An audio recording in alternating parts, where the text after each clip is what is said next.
One of our viewers wrote in and said, I just broke up with my girlfriend. She said, I think you're making a big mistake.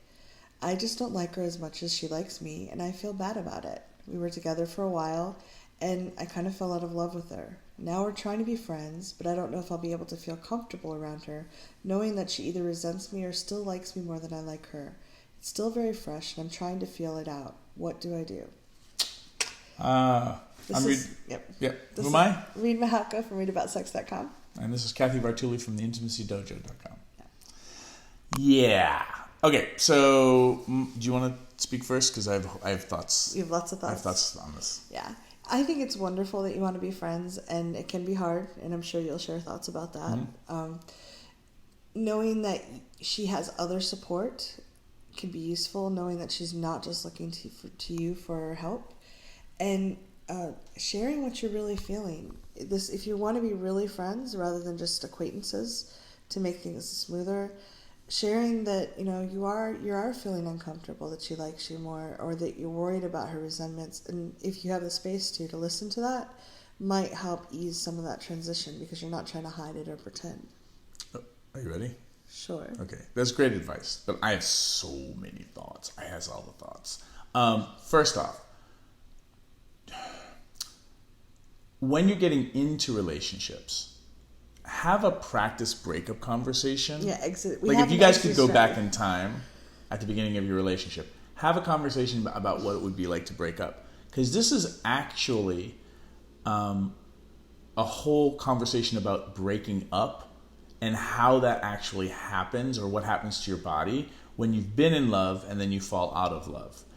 Then, trying to be friends after that, it's not like it's impossible, but it's a little bit tricky because no one talks about this stuff. Mm-hmm. So, the chemistry, now that we know more about the brain and just being geeks, sitting around being like, what happens when you break up? And now that we know more about what happens, two things are really useful. One, have a conversation, one with yourself, but also hopefully the people that you date, about what is actually a relationship for.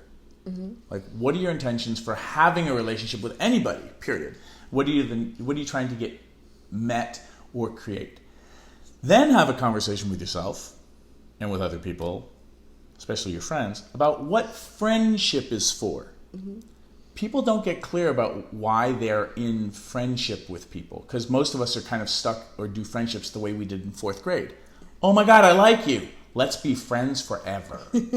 And we're not in 4th grade anymore. Thank God. So if you don't know if you don't know the reasons why you're in a relationship, it can be really difficult to explain why you have to get out of a relationship. Mm-hmm. And if you don't know why you would be friends with somebody, it can be really hard to be friends with somebody that you've just gotten out of a relationship with. Like, there's no clarity. And it's hard for people to create the clarity for you. Like, if you're waiting for the other person to give you clarity about yourself, that's called therapy. And you shouldn't use your romantic relationships for therapy. Go hire a therapist. Let them give you clarity about who you are. That being said, when you have clarity, then what you're dealing with breakup-wise is the suckiness of what happens to your body when you break up and basically detox. Mm-hmm. Because we know now, which is very interesting, that the same centers of your brain that are active when you are in love are the exact same centers of the brain that are active when you're addicted to cocaine. Okay, there's a very fun TED Talk by, I forget her name, it might be Allison somebody, about this piece, right? So when you're addicted to cocaine and then you break up with your dealer, you go through withdrawals. They're also going through withdrawals. So she's going through the breakup process and the detoxing herself. And when we break up, we basically become, our blood chemistry and brain activity is very obsessive compulsive. You can find out more about that at a TED Talk. Mm-hmm. This all boils down to, I told you I had a lot of thoughts. If this is really fresh, you guys probably cannot be friends right now. It is impossible because of what's going on chemically in your body. Mm-hmm. You can be friends later, most likely, But you have to go through this detoxification kind of process, which I, as a relationship coach, basically tell people, do not do anything with each other for at least 6 months. That's a decent window. Everyone's like, oh my God, that's so harsh.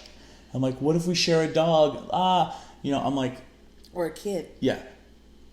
It's going to be really tough, but the less connection you guys have doesn't mean you don't care about each other, doesn't mean you don't want to be friends, but give each other the space so that you can create more clarity for yourself, get your wits about you, and also for them. And then start the friendship conversation 6 months from now. Some people can do it in 3. 6 is a much safer bet for both parties. That's my advice. Yeah.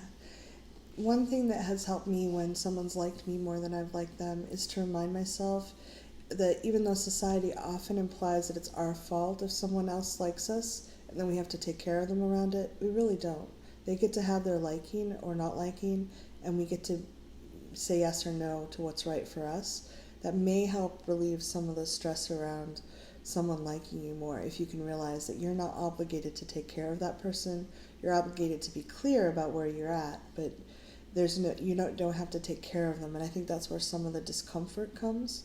And Reid's suggestions about giving space, if you can do that, is really powerful. And we'll shoot another video specifically on what to do when somebody likes you more than you like them, or vice versa, because I think there's a lot to say on that. Yeah. We has all the thoughts. Lots of thoughts. Okay, leave your comments below. What advice do you have? How have you dealt with this situation in the past?